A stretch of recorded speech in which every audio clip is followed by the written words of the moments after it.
Okay. Just tell me who you are and what the situation is, what's going on and everything, and your involvement. Darren Muhammad, host of State of the City radio show, and also chairman of the Black Think Tank. And my involvement with the issue of recreation and parks, as well as the PAL centers and the closing of pools and daycare centers, is how I got involved. My concern is that if we close these PAL centers or just transition them back over to recreation, when we look at recreation historically, according to one of the members on the City Council, Bill Henry, that within the last 10 years, the budget for the Baltimore City Police Department has gone up 113%, while the budget for the Department of Recreation has gone down tremendously. He didn't give actual numbers. He said 15%, but I'm sure it's greater than 15%. So our children are our future and our national treasure, and so it makes sense to put more money into children and youth services than it does to put into policing. So my concern is that when you look at the recreation services being cut and being diminished, and then we're in a city that we have money that we can give to developers. We have money to give to the Senator Theater, which was one of the historic white theaters in Baltimore City. We just gave them $1 million in order to run and operate these PAL centers and the 46 recreation centers. It's going to cost, it'll take less than $2 million we're talking about. So we're not talking about an enormous amount of money from the city officials. And so my concern is that this shows a lack of care from our mayor, who is a mother of 2 children. Her son uses Bentlow Recreation Center and participates in the basketball leagues that they have at Bentlow. So, it's shameful that the mayor and members of the city council would vote for this budget, which calls for the downsizing of the PAL centers, and then, of course, abruptly disrupting services to our children, and also disrupting the lives of the 14 or 24 PAL Center officers that have been doing a hell of a job over the past 13 years and working in these PAL centers with our children. They were more than just officers, but they were like fathers, they were like mothers, they were like aunts and uncles to our children. And many of the young people and their parents know that that these services will not be able to be duplicated or reduplicated once the recreation center or the Department of Recreation takes over the services. So it's really criminal on another level, where we could talk about developing a land banking or creating a land banking authority, which will be another shadow government in Baltimore City. And they were asking for $5 million last night at a hearing that I attended, but recreation is only asking for $1 million or $2 million or less, and Baltimore City refuses to give this. So, if a parent did this to a child, they would charge the parent with neglect. So we're talking about essentially neglect by the mayor, who is the mother of the city, and the city council, men and women who are to be the fathers or to be the aunts and the uncles over the city. Then this is neglect, if not benign neglect, of our children. And basically forcing almost them into negative alternatives, of course. Right. Speak to that a little bit for me. Well, when you close recreation centers, what you end up doing is you're pushing the young people out into the streets. And it's shameful that, the mayor recently talked about and brought an officer downtown and gave her an award for some young men or young people who they said or allegedly burnt the dog and abused the dog. But here we live in a city where the mayor put some horses out and the Arabers 2 years ago, and I didn't hear anything from Peter or Bark or even the mayor or the city officials talking about the treatment of horses in Baltimore City. And now our children are being put out the recreation centers and out of the PAL centers. So she's right. Children that start with, or people that start with abusing animals, will eventually begin to abuse children.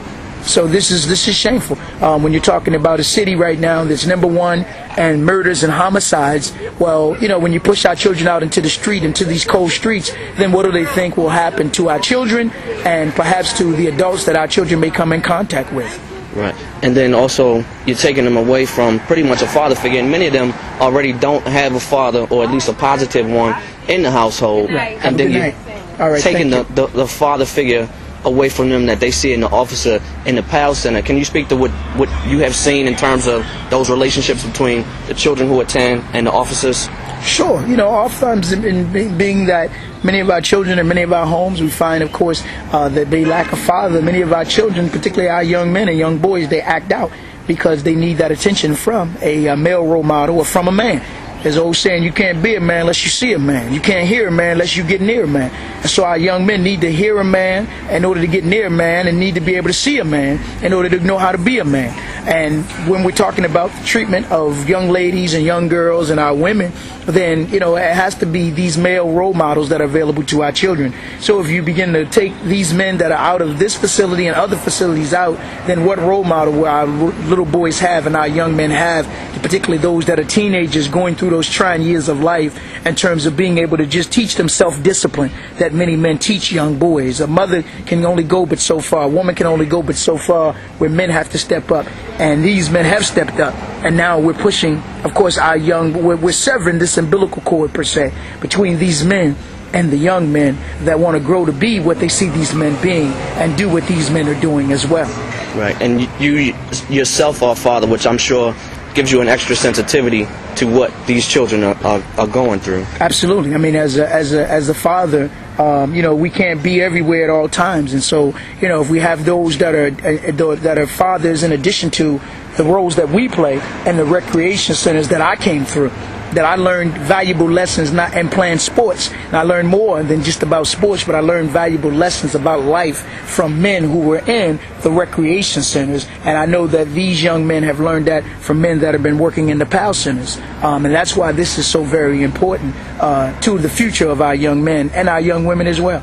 Absolutely. And lastly, can you just give a word of encouragement to those young men who are going to be pushed out, who may be pushed into other alternatives with the lack of the PAL centers and those other things? Can you just give a word to them?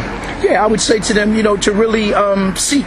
There's an old saying, seek and you'll find. I mean, because the PAL centers are closed, good men are going to always be found in the PAL centers and around the PAL centers as well, and the recreation centers as well. So I would say to the young men, stay watchful, stay vigilant, and know that that this is not the end in itself, because we're very creative people, and even in the bleakest hours, there's always a light. There's always the light. We got to be willing to gravitate toward the light, and know that God will never abandon you or forsaken you, and He'll always put people in your life and bring people in your life that will allow you to grow and be what God wants you to be. So you just have to continue to be watchful and stay open, keep your eyes open, and I mean the two eyes, but also that third eye, your spiritual eye as well. And know that old saying is that all goodbyes are not goodbyes and all shut eyes not sleep.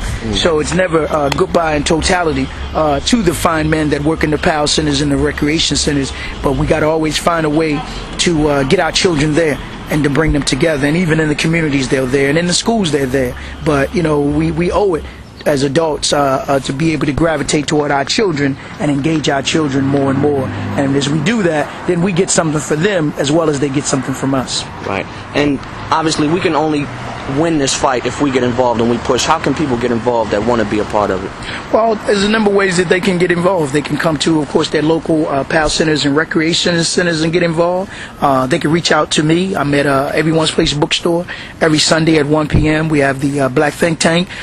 They could also, of course, begin to become politically aware of who their city council representatives are, know who their delegates are that are supposed to represent them, know who their senators are, state senators that are supposed to be representing them, and then if they go to a church, if they attend a mosque, if they attend a religious institution, speak to their pastor, speak to the religious or the spiritual leader in their community and say, you got to become more involved. You are the shepherd, and the sheep will follow the shepherd. But if the sheep don't have a shepherd, then the sheep are lost. And that's why that's important. So those are a number of ways that they can get involved. And also other ways of getting involved, of course, is they can begin to register to vote so that they have a voter's registration card so that they can vote in the next election, so that we can replace this old leadership with some new leadership, but at the same time become engaged and join a political organization, join those civic organizations that are working for the best interests of our children and the best interests of our families and the best interests of our communities. Excellent. Thank you, bro. All right.